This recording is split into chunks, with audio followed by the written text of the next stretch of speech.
viu?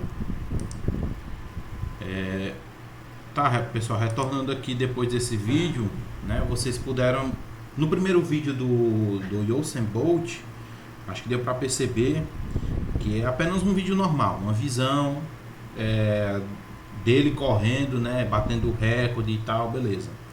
No segundo vídeo, nós já temos um pouco de análise, e aí sim entra dentro da cinesiologia biomecânica, que é quando a gente faz aquela análise de, ele disse, até tantos metros, ele está na velocidade inicial, passando ali de 10, 15 metros, ele vai chegando na velocidade média até ele atingir o pico de velocidade. E a impressão que vocês podem ter é que, por exemplo, que ele continua acelerando e os demais não conseguem acompanhar a velocidade dele. Não.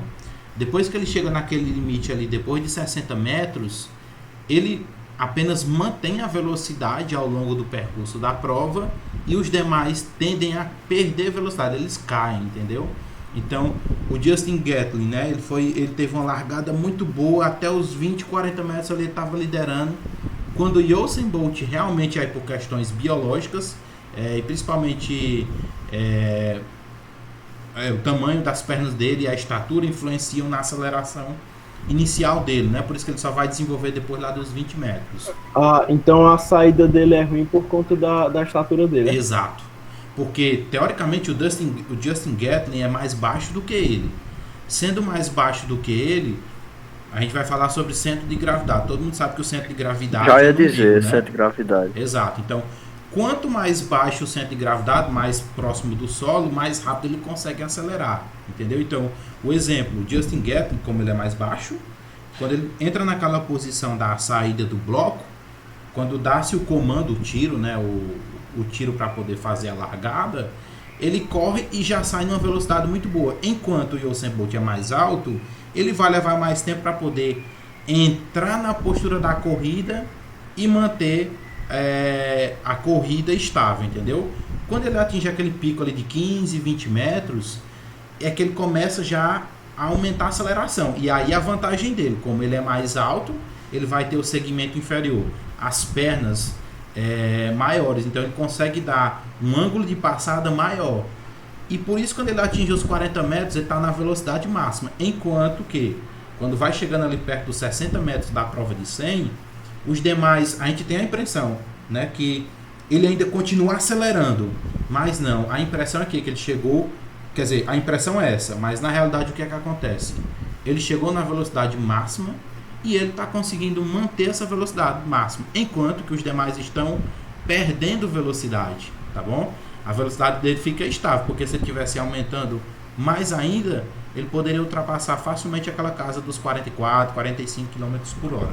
Tudo bem? Então, justamente por isso, uma questão cinesiológica e biomecânica, que ele tem uma saída muito ruim, mas em compensação dos 20 para frente, ele é imbatível, tá bom? Até quando ele competia, né? Então, vamos aqui agora ver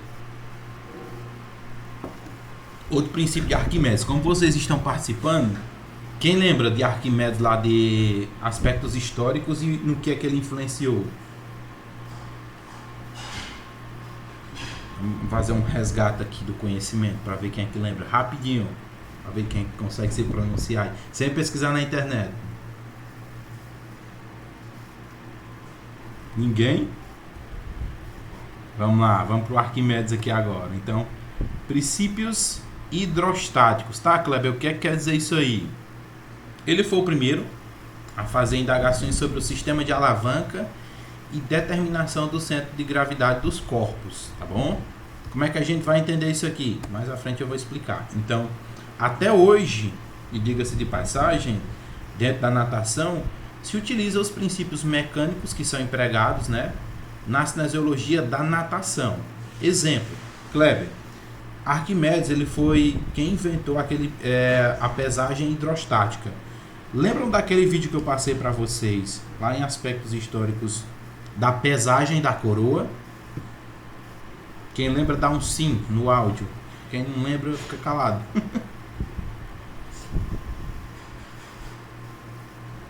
É porque eu acho assim que teve algumas coisas que não deu tempo a gente ver não, pô. Mas esse vídeo eu passei, vocês não lembram não? senti não. Que é aquele da coroa, que ele sai gritando eureka. Bem rapidamente eu vou explicar aqui para vocês lembrarem do princípio de Arquimedes, né? Tal rei contratou, ele deu uma quantidade de ouro para o artesão, para poder fazer uma coroa. Só que quando esse artesão fez a coroa, ele queria descobrir se o artesão enganou ele, usando todo o ouro para poder fazer a coroa, ou se o artesão fez a coroa corretamente. Como é que ele poderia descobrir isso daí? Então ele contratou o Arquimedes, de certa forma, para poder tentar descobrir. E um dia, enquanto ele estava tomando banho, teoricamente numa banheira, num tanque, né, ele percebeu que quando ele entrava dentro do tanque, o que acontece com o nível da água? A água acaba elevando, subindo o nível, né, da banheira e transbordando, se ela for rasa, mas se for um tanque fundo, ela acaba se elevando. Foi daí que ele teve a ideia e saiu gritando eureka, né, para poder entender a densidade. Se o artesão tivesse utilizado outro material na mistura para poder construir a coroa ela ia afundar muito, tá? Ele ia utilizar a densidade do corpo. Então, ou seja, algum outro metal que fosse mais pesado do que o ouro faria com que a coroa afundasse mais. A coroa afundando mais, o deslocamento de água do tanque iria subir. Se ele tivesse só utilizado o ouro, primeiro é claro, para que vocês entendam, ele iria fazer a pesagem dos dois, tá? Para poder saber a densidade do ouro e quanto que deslocava de água, para poder saber se, é claro, se ele colocasse outra mistura de material, se atrapalharia a densidade. Por fim das contas, o artesão utilizou a mistura com alguns metais, tornando a coroa mais densa, mais pesada, consequentemente subindo mais o nível de água do tanque. Então, ou seja, foi assim que ele descobriu o princípio hidrostático, tá bom? O princípio de Arquimedes, da densidade corporal. Tudo bem? Então, como é que eu posso saber? Vários programas de treinamento, reality show que vocês podem ver até mesmo lá nos Estados Unidos, acontecem aquele reality show de perca de peso. E aquelas pessoas, como são muito obesas, para poder ter uma testagem real do verdadeiro peso dessa pessoa, eles utilizam a pesagem hidrostática. Eles criam um tanque, colocam água, colocam a balança. E a massa muscular ela é mais densa do que a gordura. Como assim, Kleber? A gordura flutua com mais facilidade. E a massa muscular afunda com mais facilidade. Então, se eu colocar uma pessoa de 80 quilos que só possui, um exemplo, 3 quilos de gordura, ela vai entrar dentro do tanque e esse tanque vai deslocar água para cima de certo nível. Se eu colocar a mesma outra pessoa também com 80 quilos, só que agora ela não possui mais só 3 quilos de gordura, ela possui 20 quilos, a água, consequentemente, vai subir menos do que no primeiro exemplo, tá? Por quê? Porque justamente a massa muscular ela é mais densa, ela pesa mais e ela vai deslocar mais água para cima do que a gordura, tá bom? Então, se eu fosse dar um exemplo bem esdrúxulo na natação, tá? Bem gritante mesmo. Pessoas com maior percentual de gordura conseguem flutuar com mais facilidade? Sim, tá? Pessoas com um nível mais alto de massa muscular e pouca gordura tendem a afundar com mais facilidade? Isso é verdade, viu? Porque, como eu disse, a massa muscular ela é mais densa, então ela afunda com mais facilidade. Tudo bem? Então, outro exemplo, homens e mulheres. Geralmente... Mas peso e densidade são termos diferentes, né? Hã? Isso. Peso e densidade são termos diferentes. Exato. Peso é o total. A densidade é a concentração, tipo, densidade da massa muscular e densidade da gordura. Tá? Ok? Então, o exemplo que eu coloquei para vocês entenderem de um homem e uma mulher. Geralmente, os homens possuem muita massa muscular e pouco percentual de gordura na região do quadril e coxas. O que nas mulheres já é mais diferente. Lá na natação, as meninas quando estavam nadando, a perna delas flutua com mais facilidade, por conta dessa concentração de gordura na região do glúteo, das pernas. Então, como tem mais gordura, flutua com mais facilidade. E os meninos, geralmente quando vão bater as pernas, naquele deitado, no decúbito ventral, tá bom? Totalmente deitado na horizontal, fazendo movimento de perna para cima e para baixo, as pernas deles afundam com mais facilidade, justamente porque nas pernas eles têm mais massa muscular e menos percentual de gordura.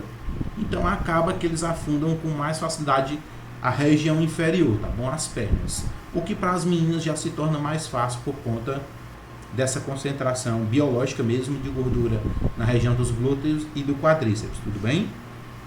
Então, retornando, por isso que até hoje esses princípios são empregados para poder facilitar tanto a parte cinesiológica como lá dentro da natação, esse ensino da flutuação, tá? Então, pessoas, só retornando, fazendo uma breve revisão, pessoas com mais massa muscular afundam com mais facilidade, pessoas com mais tecido adiposo, gordura, tendem a flutuar mais, tá? Um exemplo no esporte, natação em alto mar. Os atletas são totalmente diferentes dos atletas de piscina, que na piscina eles são magros, com baixo percentual de gordura. Tá, Kleber, como é que os atletas de piscina compensam isso daí? Com velocidade, com potência, né? Eles aplicam tanta velocidade que não tem tempo para eles afundarem. O que no mar não.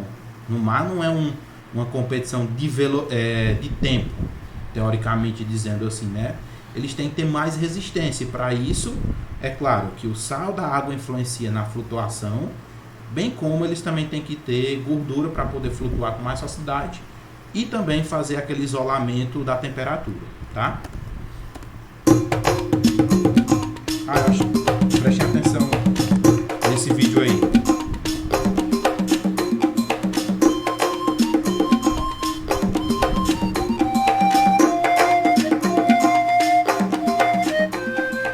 Conta a lenda que o rei de Saracusa, Hierão, mandou fazer uma coroa de ouro.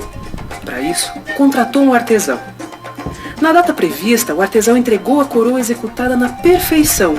Porém, o rei estava desconfiado que o artesão pudesse ter trocado o ouro por prata e pediu a Arquimedes que investigasse.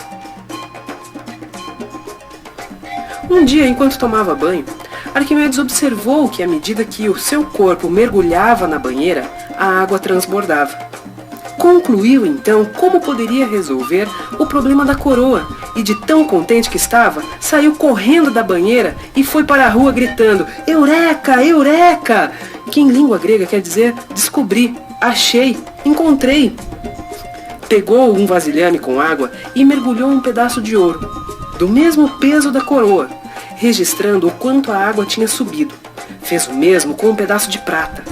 Efetuou o mesmo registro e comparou com o anterior, concluindo que o ouro não fez a água subir tanto como a prata. Por fim, inseriu a coroa na água. Esta elevou o nível da água mais do que o ouro e menos do que a prata.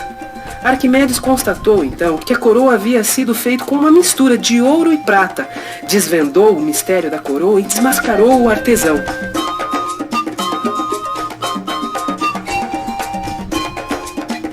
Princípio de Arquimedes. Todo corpo mergulhado num fluido em repouso sofre, por parte do fluido, uma força vertical para cima, cuja intensidade é igual ao peso do fluido deslocado pelo corpo.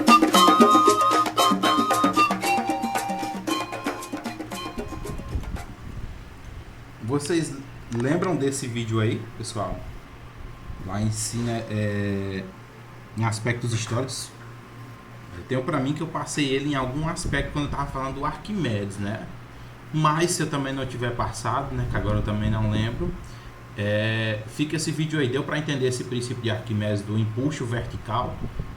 Então é isso que, quando a gente vai estudar densidade corporal, nós temos que entender, tá bom?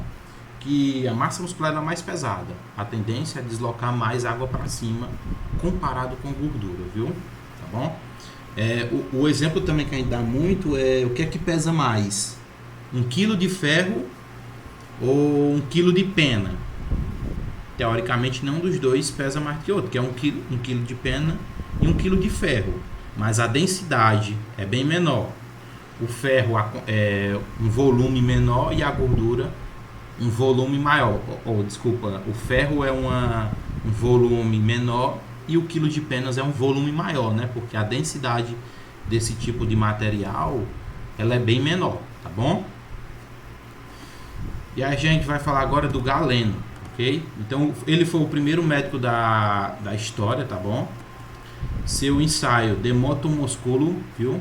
Diferenciou nervos motores e sensitivos, músculos, isso aqui é o que a gente frisa muito dentro da cinesiologia, músculo agonista e antagonista, motor primário, motor secundário, sinergista, auxiliar. A gente vai falar muito disso dentro da cinesiologia, então guardem esse termozinho aqui, agonista e antagonista. Agonista é quem está realizando o movimento, e quem é que está se antepondo a ele? Antagonista. O exemplo, flexão de cotovelo, músculo agonista, bíceps braquial, antagonista, tríceps braquial, tá bom? Porque tá atrás, tá tendo ali as ações de sinergia e controle. Ele descreveu o tônus, né? Todo mundo sabe o que é tônus, é quando eu aplico determinado nível de força na minha musculatura, ela fica mais rígida ou menos rígida. Isso também depende, esse tônus muscular depende da carga empregada. Exemplo, uma flexão de cotovelo, que é aquele movimento que você traz a palma da mão em direção ao peito e desce até embaixo na direção da cintura. À medida que você aumenta o peso, 5, 10, 15 quilos, o tônus muscular vai aumentar em detrimento da carga, porque você vai empregar mais força, mais tônus e mais a musculatura fica rígida, tá bom? Falou também sobre a diartrose, né, que são as articulações sinoviais, e sinartrose, articulação sem movimento. Mais algumas descobertas aqui do Galeno, né? Então, o que é que ele ensinava?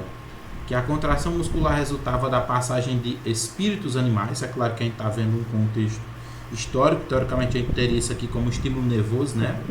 Kleber, tem Oi. como só tu voltar em cinesiartrose? Aqui. Repete aí, por favor, esse termo aí. Qual? Diartrose e sinartrose? Cinesiartrose e cineartrose? Não, sinartrose. Sinartrose. Diartrose, que são as articulações sinoviais, e sinartrose, viu? Que é a articulação sem movimento. Ok? Certo. Pronto. E aí, retornando aqui, né? Ele ensinava que a contração muscular resultava da passagem de espíritos animais do cérebro através dos nervos para os músculos, o que a gente conhece hoje como estímulos neurais, né? Para que você realize uma contração muscular, no caso voluntária, tem que ter um estímulo elétrico, né? Que vem do seu cérebro, passa ali por todos os nervos até chegar na placa nervosa e aí você consegue fazer a contração do músculo, tudo bem? Então, alguns autores consideram seu tratado como o primeiro manual de cinesiologia, tá? Foi denominado por alguns como o pai da medicina desportiva. Lembra lá atrás, né? Aristóteles é o pai da cinesiologia de uma forma geral, né? Mas o Galeno aqui foi considerado por alguns autores, né? Foi o que criou o primeiro tratado, o primeiro manual, e ele sim é direcionado à medicina desportiva, tá?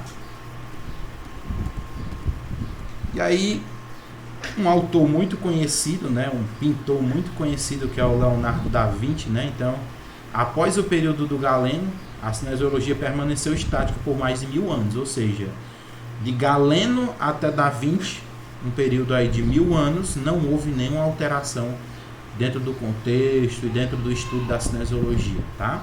Até o surgimento de um dos mais brilhantes homens da história, tá, Kleber? Eu sei que o Leonardo da Vinci, ele é muito conhecido, né? Famosamente conhecido pelas suas pinturas. Mas o que é que ele tem a ver com a cinesiologia? Preste atenção aqui. Primeiro, ele muito se interessou por estudar a estrutura do corpo humano. E aí já dá um detalhe de direcionamento da cinesiologia, viu? Ele era um artista, engenheiro, né? E também cientista, ok? Essas três combinações têm tudo a ver aqui com a cinesiologia biomecânica. Artista, corpo humano, né? Engenheiro, aí a gente vai ali, como o Pedro já citou anteriormente, na parte da angulação, parte biomecânica, e cientista, testagem, né? Então, Leonardo da Vinci. E assim, quando a gente observa as obras de Leonardo da Vinci, a gente vê muito essa questão da presença da cinética, porque, por exemplo, no caso do quadro mais famoso dele, a Mona Lisa, se a gente olhar para ela de vários ângulos, a gente tem a sensação de que ela também está olhando, sabe? Então, essa questão da cinética, do movimento, né, tem muito presente nas obras dele. Pois é, e aí, justamente o que eu falei, você vai perceber aí que é claro, ele utilizou nas obras dele, mas ele utilizou esses 3 pontos, né, de artista, engenheiro e cientista. Ele testou a ciência dele na forma de artista utilizando mecanismos da engenharia. Um exemplo é esse aí que você disse. Dependendo do ângulo que você está, você consegue perceber ou ter a noção de como se ela estivesse olhando para você, né? Muito bem relatado, viu, Pedro? Então, ele foi o primeiro indivíduo a registrar dados científicos da marcha humana. E toda vez que eu falar marcha humana, pode entender como processo de deambulação, tá bom? A mecânica do corpo na posição ereta, o que a gente chama de deambulação, acima e abaixo, desempenho, centro de gravidade, equilíbrio e centro de resistência, tá?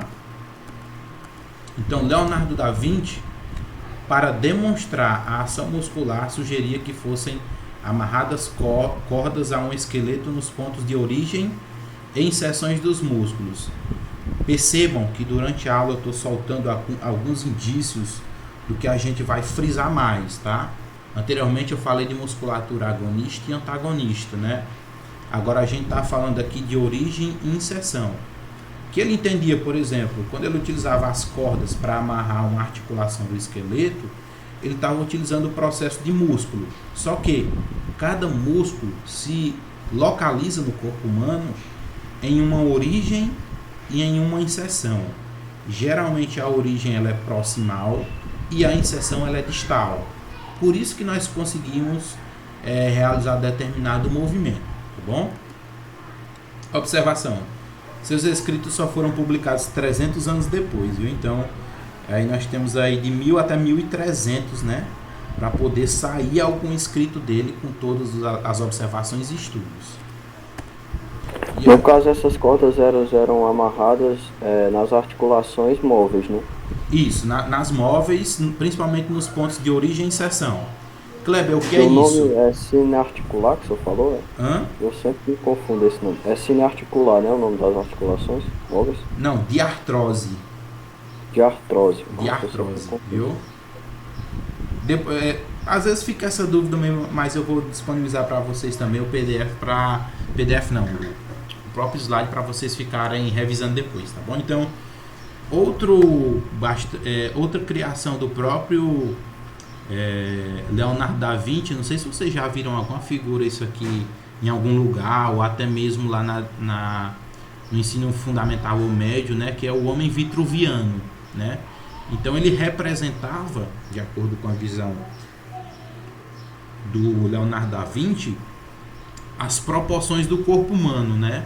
Então as proporções do corpo humano poderiam ser utilizadas para tudo, né? Então, por exemplo, vários reis se utilizavam às vezes de polegadas, né? O polegar do rei representava uma medida. Então é tudo baseado nos ensinamentos do Leonardo da Vinci, viu? Porque o homem poderia servir como proporção dentro de um mundo, tá bom? Quantas braças daqui até, acho que até hoje assim, algumas pessoas têm dizer, daqui para ali dá quantas braças, né? Quantas braças vem de termo, qual termo? Do braço. Ainda mais em zona rural isso aí, né? Exato.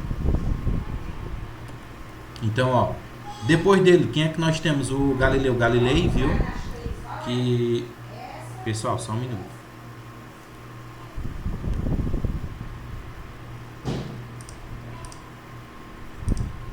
Samila, por favor.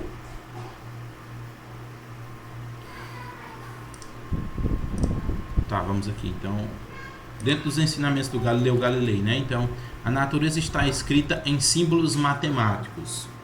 Então ele foi o primeiro a introduzir a metodologia experimental na ciência, né? Espaço, tempo e velocidade são os fatores mais importantes do estudo do movimento, né? Que é o que a gente conhece como a mecânica clássica. Então lembra, mecânica clássica, espaço, tempo e velocidade, né? E observação, foi ele quem forneceu a base para o surgimento da cinesiologia como ciência. Porque dentro da cinesiologia existem cálculos para poder entender a velocidade, o tempo e o espaço. Como é que eu entendo isso aqui, Kleber? Lembrem-se que anteriormente nós vimos o vídeo do Usain Bolt de duas formas. Como se eu fosse uma pessoa de fora que estivesse assistindo a prova e depois que eu fosse um cientista que eu estaria analisando o espaço, que seria aquela pista de 100 metros, em quanto tempo ele concluiu a prova, 10 segundos ou menos, e a velocidade que ele desenvolveu do início ao final. E eu ainda posso fragmentar. A cada espaço de tempo, a cada de 10 a 15 ou 20, quanto de velocidade ele empregou dentro desse espaço. E nessa velocidade, enquanto é que estava o tempo dele, tá? Então, isso daqui é utilização da mecânica clássica dentro da cinesiologia. Tá dando para entender, pessoal? Ou fica muita dúvida com relação a isso aqui? Tá dando para entender. Assim, um exemplo que a gente também pode ver, assim, muito atual, é a questão das multas, por exemplo, né? Que antigamente era feito um cálculo manualmente, né? No qual eles colocavam dois sensores, né? Um mais à frente e outro mais atrás para demarcar o espaço, né? E fazer o cálculo juntamente com o tempo em que o carro atingia esses dois pontos. Show, boa observação, viu? Eu não menti não, dessa daí eu nem sabia. Mas é legal, porque aí hoje em dia com esses sensores mais modernos, né, nesse espaço de tempo e velocidade, ele consegue calcular aí a velocidade e aplicar a multa de acordo com a infração, né? Show de bola. E aí mais um autor, Alfonso Borelli, né? Então ele foi o precursor da biomecânica. Ele dizia, teoricamente, De Motum Animalium, viu? Foi o primeiro livro a esclarecer as alavancas do sistema musculoesquelético. Aumentam, ampliam o movimento muito mais do que a força. Como assim, Kleber? Mais à frente nós vamos entender que existem 3 tipos de alavancas, tá? Alavanca de primeira classe, de segunda classe e de terceira classe. E muitas delas foram utilizadas para várias coisas. Para o movimento humano, como também para um trabalho normal. Tipo, um exemplo, se você está viajando na estrada e for o seu pneu, como é que você troca o pneu do carro? Você vai ter que utilizar um macaco, né? Aí coloca o macaco embaixo do carro, levanta o carro. Aquele macaco é um sistema de alavanca, porque teoricamente nós seres humanos não temos força suficiente para poder levantar algo. Eu vou até colocar aqui como nós seres humanos normais, né? Porque tem alguns caras que malham bastante, levantam até carros de médio porte, mas pequeno e médio porte, desculpa. Então, no nosso caso, para que nós pudéssemos levantar esse carro no meio da estrada, nós utilizamos o macaco, né? E o macaco levanta com muita facilidade um carro de, sei lá, 500, 600, 1 tonelada, tá bom? Então eles conseguem levantar esses veículos através do sistema de alavanca, tá bom? Mais à frente a gente vai entender isso aí para eu não misturar muito as coisas, tá? E no corpo humano, Kleber, também isso acontece? Sim. Todo o processo de deambulação, quando eu ando, quando eu dou uma passada, quando eu me movimento, nós estamos realizando a ação através de um tipo de alavanca específica, tá bom? Para que todo mundo entenda isso aí. Então, Oi. No caso, por exemplo, assim, a gente pode dizer também com a questão do sistema de roldanas também, que, por exemplo, as nossas articulações, elas servem como roldanas que facilitam na execução de levantamento de peso, essas coisas. Sim, tá? É o mesmo princípio, tá? Apenas com uma, como é que eu posso dizer, com uma estrutura diferente, tá? É o mesmo processo, porque como é que eu conseguiria levantar 40, 50 quilos, teoricamente no movimento de flexão de cotovelo? Eu não consigo, né? 50, 60, mas quando eu coloco no sistema de roldana eu consigo. Que a gente vai estar utilizando princípios da física, mas principalmente os princípios da alavanca, tá? Muito bem observado. Então, para que eu possa entender como é que eu posso aplicar esses sistemas de alavanca dentro do corpo humano. Então os ossos servem de alavancas. O que é uma alavanca, Kleber? É uma barra rígida, uma barra dura, tá? Imagine como um pedaço de ferro, tá? E os músculos funcionam segundo o princípio matemático. Os músculos seriam essas cordas para poder tracionar essa barra para cima. Não complicando ainda, mais para frente é que a gente vai entender bem direitinho como é que funciona esse sistema de alavanca, tá bom? E aí, é claro, uma aplicação do Alfonso Borelli, né? Sempre a gente vai ter assemelhação ao cosmos, aos animais, aos espíritos, viu? Então os espíritos geram as contrações dos músculos. Teoricamente a gente entende isso aqui como os estímulos nervosos que vêm do cérebro, passam por todos os nossos nervos, chegam à musculatura e geram um movimento. Isso aqui resultam na contração de um músculo, tá? Sinapses, né? Sinapses, exatos, viu? Então fundou a escola de Latrofísica, vida e morte baseada nas leis da física, tá? Encerrar aqui os ensinamentos do Alfonso Borelli, a gente encerra a aula, tudo bem? Para não ficar um vídeo muito longo. Então, o que é que Alfonso Borelli sugeriu? Que a contração muscular ocorria através de espíritos animais que circulavam pelos nervos, viu? A contração seria resultado de um processo semelhante a uma fermentação, tá? Borelli, que é considerado o pai da biomecânica por ser o primeiro a estudar matematicamente o movimento, né? Isto nos revela a diferença básica entre cinesiologia e biomecânica, tá? Cinesiologia descreve os movimentos e a biomecânica os quantifica pelo uso da matemática, tudo bem? Então entendam isso aqui. Cinesiologia descreve os movimentos e a biomecânica os quantifica pelo uso da matemática, tudo bem? E aí nós temos aqui o do Isaac Newton, que eu vou estar passando isso aqui para vocês o restante da aula gravada. Eu vou gravar a aula e vou passar pelo próprio Canvas, viu? Pela aula assíncrona, tudo bem? Para a gente não estourar aquele tempo de aula de 1h30, que a gente já está por aqui, ó, 10h20, né? A gente iniciou a aula. Então deixa eu pausar aqui o vídeo.